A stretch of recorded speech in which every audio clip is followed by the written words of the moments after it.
So I'm gonna make a few of these parts today. Kind of a weird part.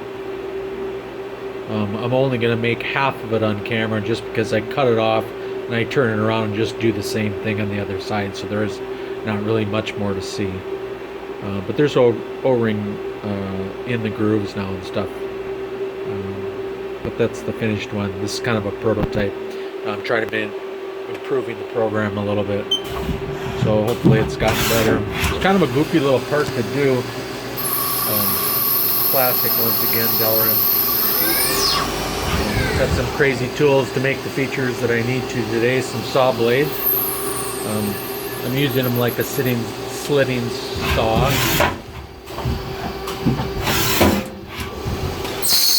Now we're going to make all those O-ring grooves.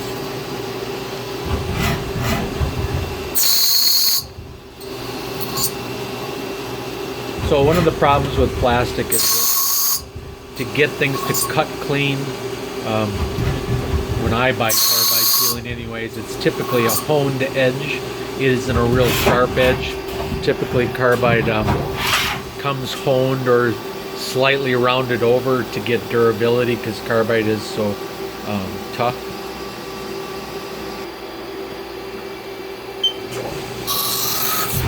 So I had a little error in my program there I had to fix quick. It's just a feed rate thing.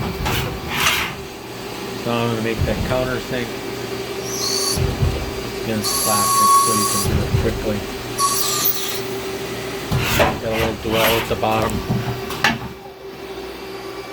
Now it's going to go make all them crazy grooves. Takes a little while to figure out what it needs to do. So the first one I plunge pretty fast because I've got support on both sides of the blade. The second one I have to go quite slowly, or half the speed, because I only have support on one side, so I don't want the blade to deflect. And then I make a third pass to make sure that core is cut out of there, and I can do that one quicker just because there's really shouldn't be much there until I actually get to the root of the cut. So it might be brushing a little sliver on the way down, but it won't do much. And there that sliver came out. So my groove that I'm making has to be a little over 1/8 of an inch. And the blade thickness is only 70,000. So, or excuse me, what did I say? 1/8 of an inch? Yeah. So that's why I have to make more than one pass to make it to the width that I want.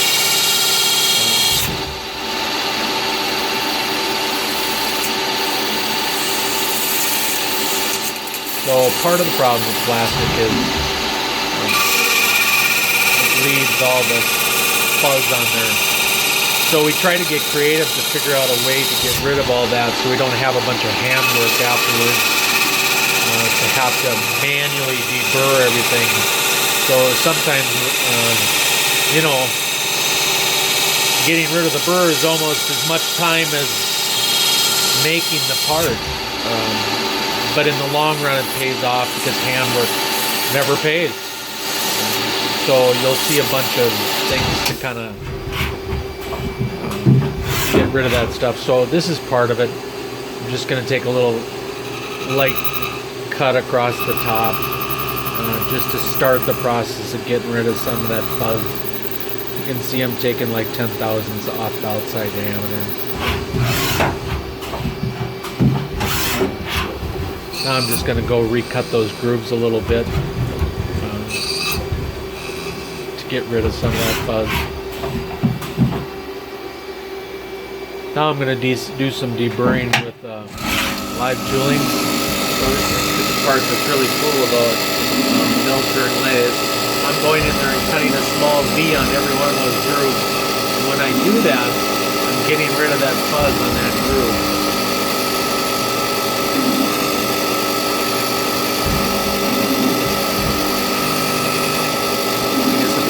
Completely go, certainly making it much weaker. I'm actually doing it in 2 passes too. Very, very fine pass in the last one. I do that both in this axial one and so there I'm doing a radial cut around the hole as well. So now I'm going to do a radial trim to get rid of the outside fuzz too.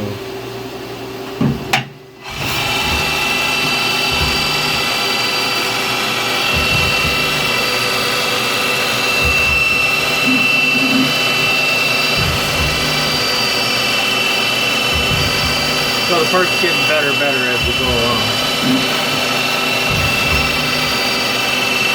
Really have to get creative sometimes to figure out a way to get rid of, you know, some of the stuff.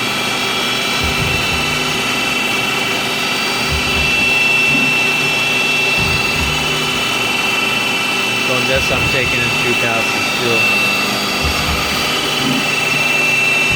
So you can see the small beads that I'm cutting to get rid of that.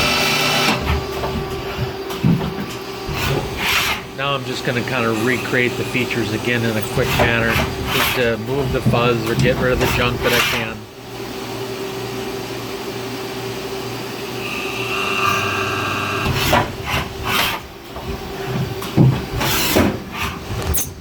So here we're now to cut off. Normally I have the part sketcher come up.